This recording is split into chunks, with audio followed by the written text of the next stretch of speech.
So, hi everyone, my name is Joe, and my partner's name is Emily, and today we are talking about the beautiful European beech tree, known for its ornamentalness and beauty, and also great for climbing. So, the plant scientific name for the European beech tree is Fagus sylvatica, and like I said, it's great for climbing. It provides dense shade as it grows only 50 to 60 feet high and 35 to 45 feet in spread. So it grows a lot wider and a lot shorter than most trees that you would see outside in Rochester. The English word book comes from the Anglo-Saxon bok, which is a derivative of the Anglo-Saxon beech, and that's how the beech tree got its name. The beech nuts that the beech tree produces were food for prehistoric man and are still consumed today, and they're really important for chipmunks and squirrels to be eaten. Also, the wood that the beech tree provides has been used for fire and furniture for centuries in Europe. The European beech tree originates in Brookline, Massachusetts, where one of the largest, if not the largest, growth of European beech trees in the U.S. exists today, and it's at Longwood Mall, and it's 2.5 acres. And it is just about as old as they're estimating to probably 1850. So that would be almost 200 years ago. Beech trees live between 150 and 400 years through maturity.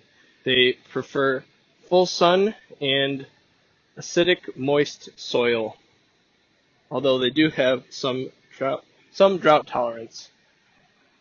So if we zoom in here to the leaves, we can talk about how we can identify this plant. So European beech trees have an alternate simple leaf pattern, and the leaves are 2 to 4 inches long.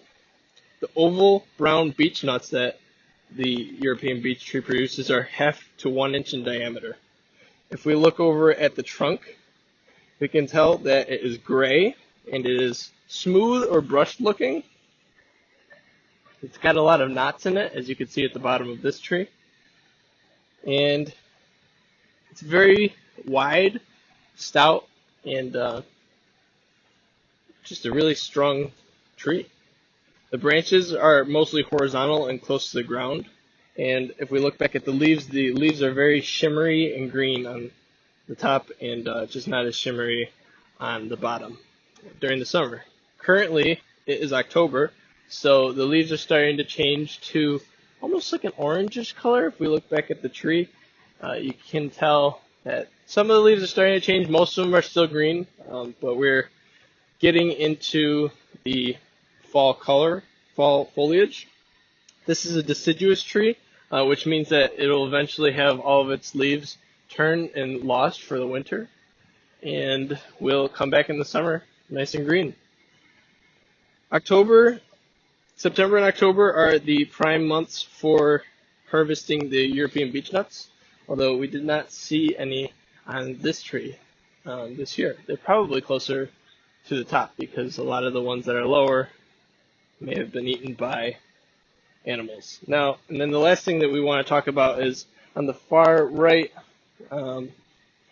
in this picture right here, you can you can kind of see there is a gypsy moth, or they're also known as Lamantria dispar now, as their name is changing.